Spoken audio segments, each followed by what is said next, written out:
corporations, the consolidation of American media in the hands of a few ultra-powerful companies, and what that means in a time when the very wealthy have outsized influence over public policy. The very word secrecy is repugnant in a free and open society. If therefore the light that is in thee be darkness, how great is that darkness? And we are, as a people, inherently and historically opposed to secret societies, to secret oaths, and to secret proceedings. The core issue here is this: are consumers going to have the choice to consume the information they choose, or are oligarchs in Silicon Valley going to make those choices for us? 4th, 1963, President John F. Kennedy signed Executive Order 1110. In short, this was an order for the Treasury to issue certificates backed by silver bullions, as well as to mint silver dollars that would be considered money. These silver certificates took the form of dollars for the most part, and the notes would say whatever the denomination on the bill would be repaid in silver to the bearer on demand. In short, if you had $1, it was worth $1 in silver.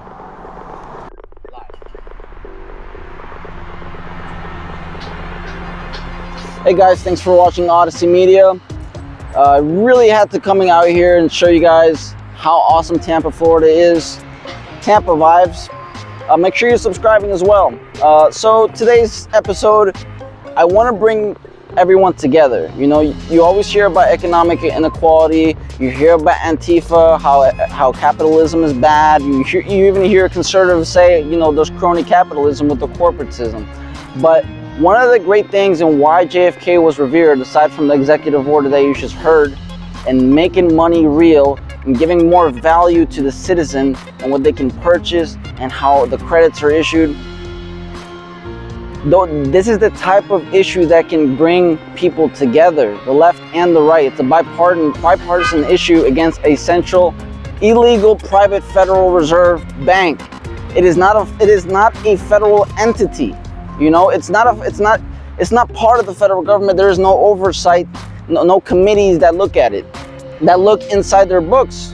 That's like me giving you my wallet for 100 years, and you're wondering what I did with it, how I printed it, what kind of interest rates I put on there, and you can't audit the Federal Reserve. For 103 years, it has not been audited. Now, what JFK did, he wanted to bring back the fiat money system, and he wanted to put it under some sort of value. And what's going on in today's world is that there's so much printing of the dollar that the only thing that's sustaining it is the other countries buying the treasuries, the bonds, sustaining that value of the dollar. But what can happen in a day's instant, and this is something that the market doesn't realize, not even Bitcoin realizes this.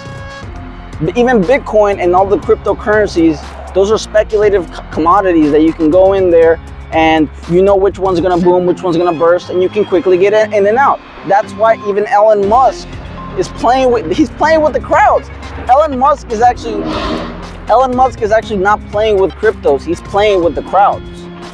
Because he can guide where the crowds are gonna go, and that's gonna guide where the volume of the value of that crypto will go.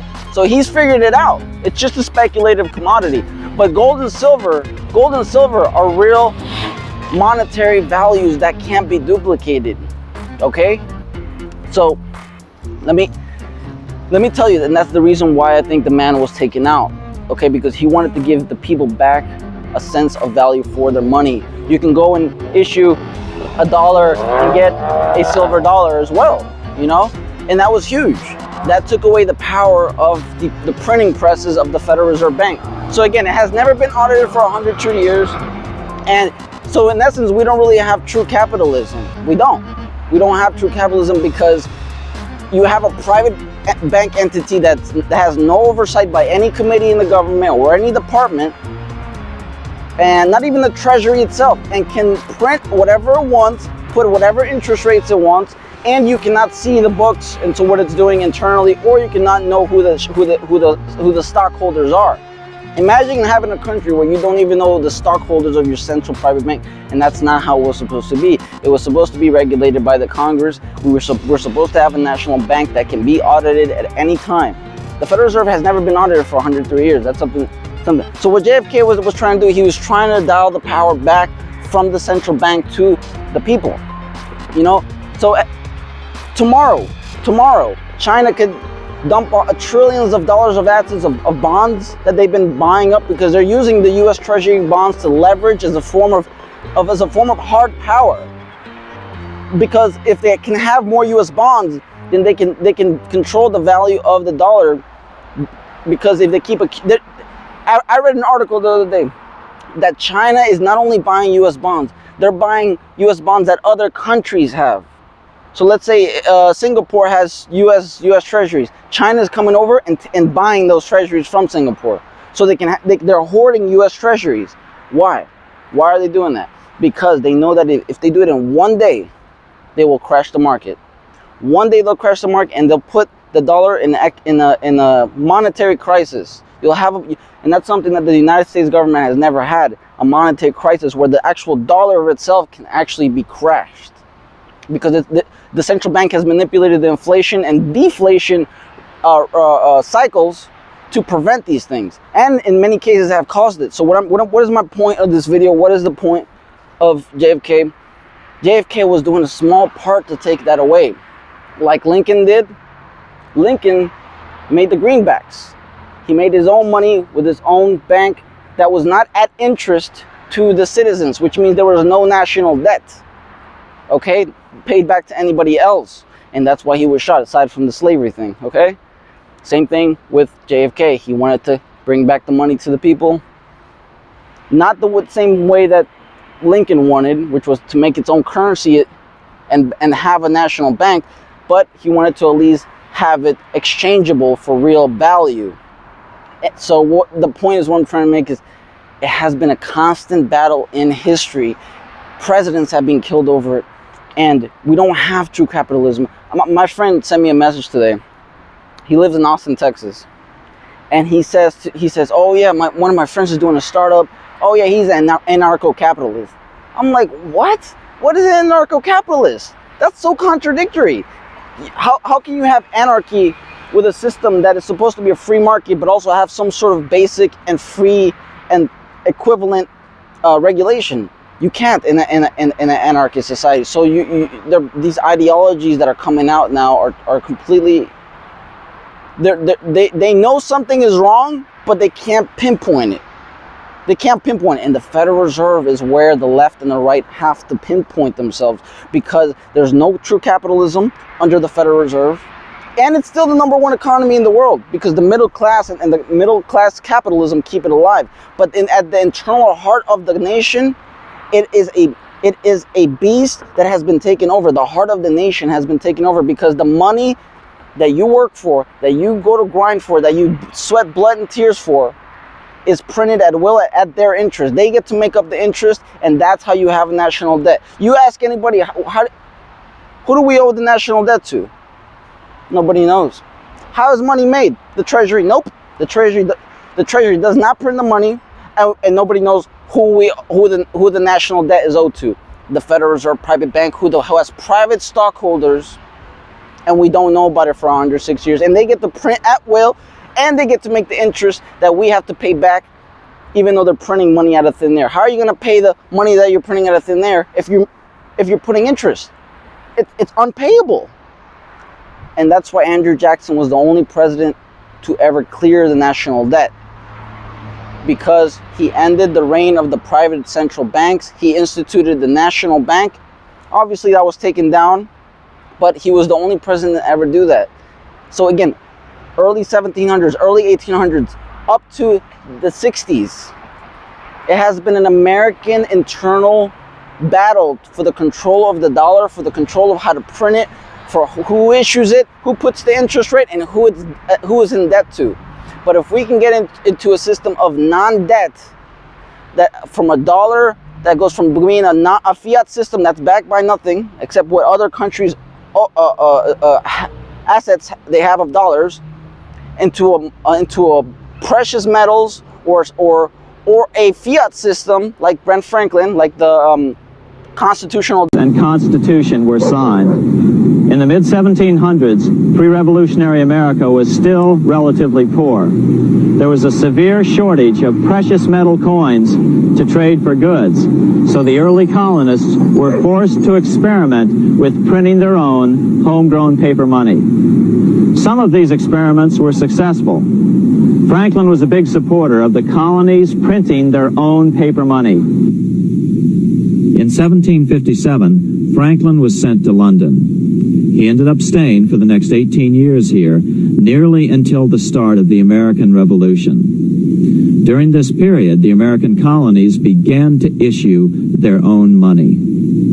Called colonial scrip, the endeavor was very successful. It provided a reliable medium of exchange, and it also helped to provide a feeling of unity between the colonies. Remember, colonial scrip was just paper money, debt-free money, printed in the public interest, and not backed by gold or silver coin. In other words, it was a totally fiat currency. One day, officials of the Bank of England asked Franklin how he would account for the newfound prosperity of the colonies. Without hesitation, he replied, "That is simple. In the colonies, we issue our own money. It is called colonial scrip. We issue it in proper proportion to the demands of trade and industry to make the products pass easily from the producers to the consumers. In this manner, creating for ourselves our own paper money, we control its purchasing power, and we have no interest to pay to no one." Dollars, constitutional script, where it wasn't backed by anything, but they only printed when something was invented or created. So if for whatever the market needed, then it printed, okay? And on top of that, there was no interest. When the colonial script was going around, every time they printed a dollar, there was no interest. There was no national debt. The value remained the same. You didn't have prices go up. You didn't have inequality. So please look into the Federal Reserve. Please look into the executive order. Please look at why they really killed Lincoln. Look, we get the name Greenback because he took away the power from the private bankers and made his own national bank at zero interest. That's why he was able to win the Civil War, because he had money that was not in debt to anybody. And again, JFK tried to do something like that, something small like that, so at least we could have a value of exchange for the dollar as a silver certificate. But they took that away. That was too much of a threat, because if people started seeing that they could do that, they would start questioning the central bank. So that could not happen. And that's why JFK was taken out, guys. So I just wanted to explain that to you guys. The man is revered. What he tried to do was big. It was small, but it was big. You don't touch their money. You don't touch their money. You don't figure out why the Federal Reserve is private. Okay, they've never been audited for 106 plus years, but the left and the right can unite in the American movement to end the Federal Reserve, to audit it, to find out who the 100 plus year stockholders are, because those people are the ones controlling the nation. And this is something we can all get behind. I really hope you guys look into it. I hope I've delivered it well enough for you. And please subscribe to Odyssey Media if you want more content, guys. Even the basic cause for the American Revolution. As Franklin put it in his autobiography, the colonies would gladly have borne a little tax on tea and other matters, had it not been that England took away from the colonies their money, which created unemployment and dissatisfaction. The inability of the colonists to get the power to issue their own money permanently out of the hands of George III and the international bankers was the prime reason for the Revolutionary War.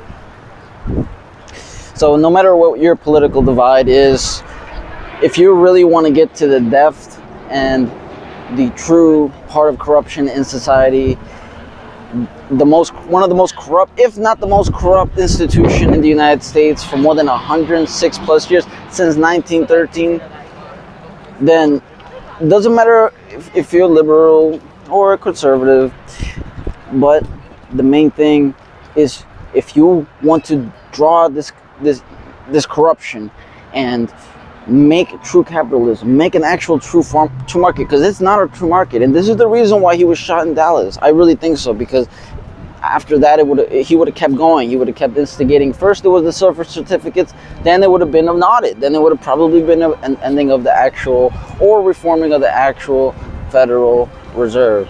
So it's huge, and that's why I think even leftists like Antifa types who are fighting against, you know, this financial injustice can, if they would actually look into the monetary history, they would understand that, man, well, we all just want the same thing, and propaganda is a real thing, and gotta end that private bank. Gotta end the private bank. There should be no reason that a democratic Republican nation should have people owning that. No way. That should not be in a free and democratic society. And if you guys agree, please subscribe, like, and most of all, please research what I'm saying.